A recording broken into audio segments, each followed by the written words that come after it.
Good morning. New windshield. Who dis?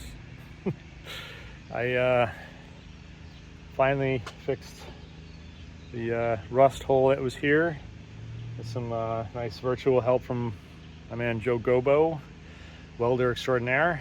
Did a little bit of a patch on there.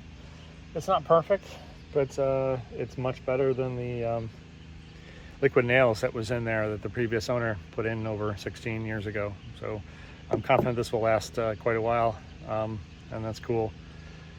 So I had the opportunity to get a new windshield, which I desperately needed because the other one was all cracked. So I went this morning, and it was kind of janky. It's what my wife quoted.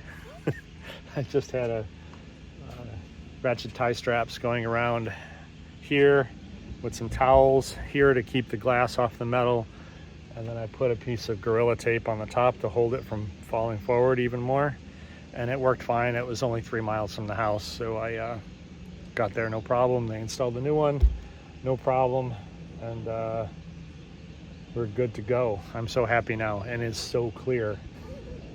I got used to seeing all the chips and stuff off the old one, but we're good to go now. I can get it inspected, and now I can move on with the rest of the projects I have for my Westie for this year. So there's the update on the windshield. Success, finally.